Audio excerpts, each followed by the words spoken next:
C65F baseband issue है और baseband IC को रिवॉल्व करने के बाद में 4 से 5 दिन चलता है। क्या इशू है?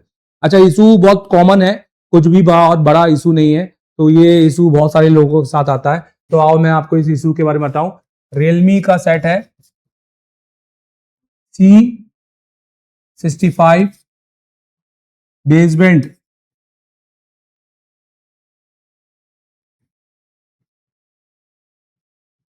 बेसबैंड क्या हो जाता है? अननोन। ठीक है, अब ये इनका कहना ये है कि बेसबैंड आईसी को रिवॉल्व कर लेते हैं। बेसबैंड आईसी मतलब कौन सी? तो बेसबैंड आईसी मतलब इनका आरएफ आईसी होगा। आरएफ आईसी को रिवॉल्व कर लेते हैं। अभी हम 365 खोल के भी देखेंगे ना, और लगाने के बाद में रिवॉल्व कर रहे हैं। तो पहला सोल्यूशन तो ये है कि चेंज करो, और दूसरा सोल्यूशन है एक बार बहुत ईमानदारी से बेसबैंड आईसी का अंदर, बेसबैंड आरएफ आईसी के अंदर एक्सो लाइन पहला, और जिसको हम एक्सो फ्रीक्वेंसी कहते हैं पहला, और दूसरा हमारा कौन सी लाइन? दूसरी लाइन हमारी 1.8 VDD, और तीसरा अब ये हमारे सीक्वेंस के हिसाब से देखना पड़ेगा कि हमारा सीक्वेंस क्या बैठ रहा है। तो हमें हमारा सीपीयू डाटा एक बार इसके कंप्लीटली क्या चेक कर लो? वोल्टेज NGR, और ये चेक कर लो कि ये कहीं ऐसा तो नहीं हो रहा है कि बोर्ड हल्का सा फूला हुआ है, तो जो बेसिकली कुछ दिन बाद लाइक ये खराब हो जा रहा है, या ये वोल्टेज के अंदर कहीं फ्लक्चुएशन तो नहीं है जो आईसी को बार बार खराब कर रहे हैं, या वोल्टेज कहीं ज्यादा तो नहीं आ रहा है। तो ये भी हमें सब कुछ चेक करना पड़ेगा। ठीक है भाई, एक बार देखते हैं इनका जल्दी से। रियलमी का आया, मैंने एक जन को देखा, एक जन इंस्टीट्यूट चलाता है भाई, वो हर फोन के अंदर सीपीयू एमएमसी, हर फोन के अंदर सीपीयू एमएमसी। भाई सीपीयू उठाओ एमएमसी, क्या भाई, क्या ही नॉलेज है यार। हर फोन के अंदर सीपीयू एमएमसी में ले जा रहा है भाई वो।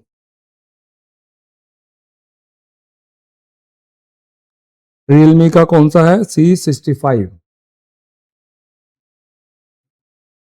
अब रियलमी के फोनों का तो आपको क्या नहीं मिलने वाला, ना डायग्राम मिलने वाला है, और अगर आपके पास 4G के कोई भी नॉलेज नहीं है तो ये आपके लिए रिपेयर करना मुश्किल हो जाएगा। बट अगर आपके पास 4G का नॉलेज है तो रिपेयर करना आसान हो जाएगा। मीडियाटेक का है, बहुत बड़ा कोई इसके अंदर वो नहीं है। मीडियाटेक का 5G भी नहीं है। अगर ये बोर्ड आपके पास आ रहा है तो ये 4G है, 5G का नाम खाली लिखा हुआ है। हालांकि इसमें हो सकता है कि 65 5G ना लिखा हो, क्योंकि रियलमी का C65 तो मैंने खोला है। पर भैया अगर आपके पास ये सेट है तो ये आपका RFIC है आई गेस। ठीक है, तो मैं जहां तक समझ रहा हूं कि ये आईसी आपकी RFIC है, जिसको आप बेसबैंड आईसी बुला रहे हो। ठीक है, चलो बेसबैंड आईसी आप इसको कह सकते हो, कोई दिक्कत नहीं है। अब इसके अंदर ना दो कैपेसिटर आपको दिखाई दे रहे हैं। इस कैपेसिटर पर 1.2 और इस कैपेसिटर पर 1.8 वोल्टेज बनते हैं। ये दो वोल्टेज यहाँ पर आरएफ के एनालॉग वोल्टेज बनते हैं।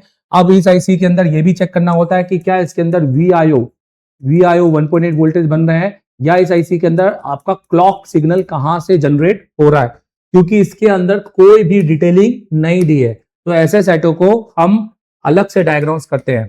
पहले हम देखते हैं कि क्या इसके बिटमैप में कुछ आपको नॉलेज है, क्योंकि जब तक आपके पास आईसी का डाटा सीट नहीं होगा आप इसको रिपेयर नहीं कर पाओगे।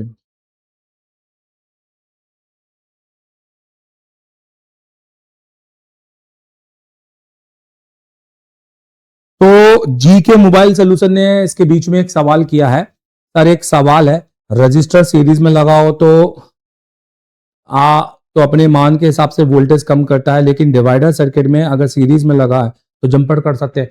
भैया मेरे डिवाइडर सर्किट एक सर्किट है, अगर उसमें रजिस्टर को जंपर मारोगे तो वोल्टेज का आउटपुट निकालोगे क्या? तो बिल्कुल भी नहीं कर सकते। तो मैं आपको बता दूं कि डिवाइडर सर्किट के अंदर आप इनका भी एक ले लेते हैं कि ये कह रहे हैं। अरे पहले इनका एक बार बता देते फिर आपका लेते हैं, राइट? रुक जाओ। तो ये बिटमैप है, बिटमैप से आसान तो हो जाता है, ठीक है, पर बोर्नियो के अंदर बिटमैप पढ़ना मतलब समझो कि उस्ताद आदमी होना चाहिए, या तो उस्तादों के साथ होना चाहिए।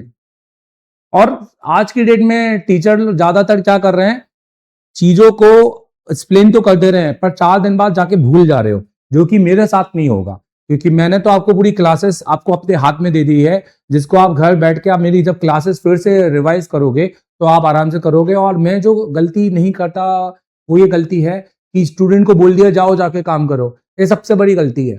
मतलब हमने डॉक्टर बनाया और बोला जाओ आदमी आदमी खोलो, ऐसा नहीं होता ना यार। हम तो पहले 3 महीना ये बोलेंगे कि भैया छूना भी नहीं काम, और पहले अपने खुद के चालू एनसेटो के अंदर रियलमी और इन सब के अंदर सर्टिफिकेट बनाओ, हमें सेंड करो, पहले हमें प्रूव कराओ कि तुम इतना काम कर रहे हो कि नहीं, नहीं तो हमारा नाम ही खराब करोगे। और जो खराब करता है वो करने दो, देखो कोई दिक्कत नहीं है। आपके मैं बोलता हूं मंत्रियों के भी घर में या फिर बड़े बड़े संतों के घर में भी, जो बड़े बड़े जिन्होंने अच्छे काम किए हैं, जो दुनिया में नाम किया, उनके बच्चे भी नालायक निकल जाते हैं। तो क्या ही हम कर सकते हैं, जब बच्चे नालायक निकल जाए तो फिर हम इनको समझा नहीं सकते ना। अगर आप किसी की बातों से आप इन्फ्लुएंस हो रहे हो तो कमजोर आदमी से ही इन्फ्लुएंस होता है, ठीक है। तो ये बात दिमाग में रखना, जहां से फायदा उठा सकते हो वहां से फायदा उठाना चाहिए। अब वहां से ही आप अगर ऐसे हरकत करोगे तो कहां जाओगे। तो भैया देखो ये VRF 1.8 है, ये वोल्टेज वो वोल्टेज होते हैं जो सिम लगने के बाद में मिलते हैं। ये आपका VIO 1.8 है, तो पहले आप देख लो कि ये VIO 1.8 प्रॉपर तरीके से आ रहा है और इसका GRSS तो नहीं है। तो पहले आप ये चेक करो, जैसे कि मैंने आपसे बोला यहीं पर,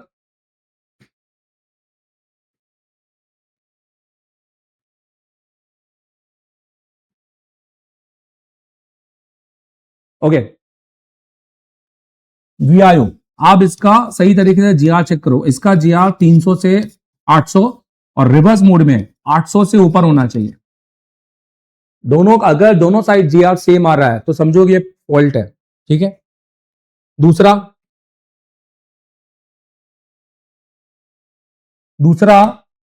देखो मैं बिना सर्किट डायग्राम के पढ़ा रहा हूं, और बिना सर्किट डायग्राम के आपके तभी समझ में आएगा जब तक आपको आईसीयू के अंदर कोडिंग नहीं समझ में आएगी।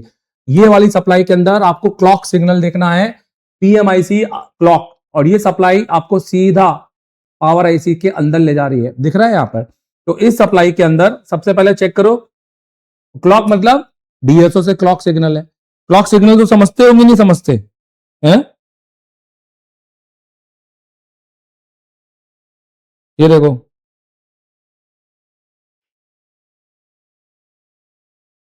ये होते हैं ये होते हैं क्लॉक सिग्नल। यहां से इसको थोड़ा सा नीचे करते हैं, यहां से नहीं घूमता ना, माउस से घूमता असल में। ये होते हैं, ये बेसिकली ये नहीं, क्लॉक सिग्नल होते हैं इस तरह के, साइन वेव होते हैं, राइट। ये तो अलग सिग्नल है। तो दूसरा एक्सो इनके सिग्नल चेक करो, और इस सिग्नल में 26 मेगाहर्ट्ज की फ्रीक्वेंसी आनी चाहिए। और ये सिग्नल DSO से चेक करो, भैया DSO चेक करना चालू कर दो। अगर आपके पास डायग्राम, अगर आपके पास अच्छा नॉलेज है, आप डाटा शीट पढ़ रहे हो, तो DSO खरीदो या आप ही लोग खोक लिए। अपडेट नहीं होगे तो कैसा चलेगा। फिर उसके बाद और क्या चेक कर सकते हैं बताता हूं। फिर उसके बाद मैं फाइनल सोल्यूशन भी दूंगा इसका, मैं आपको अच्छे अच्छे सोल्यूशन दूंगा।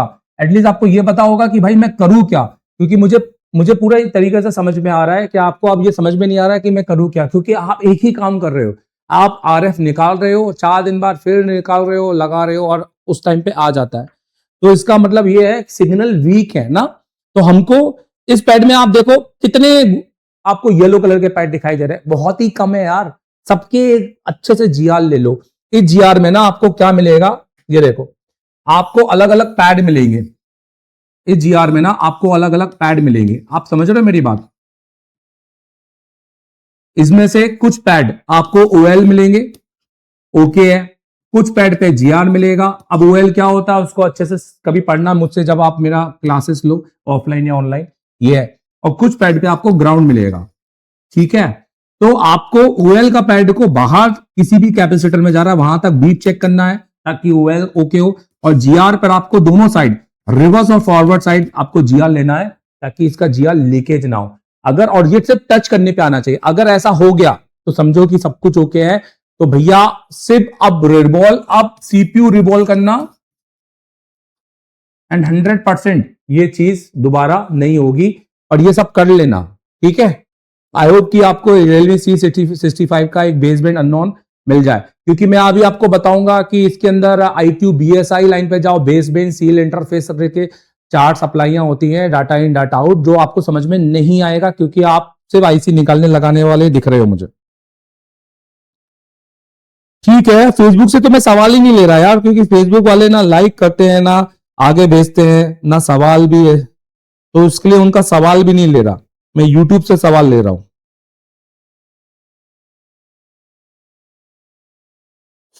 सोने वाली पब्लिक मिली है फेसबुक में, तो खत्म खलीफा है एकदम।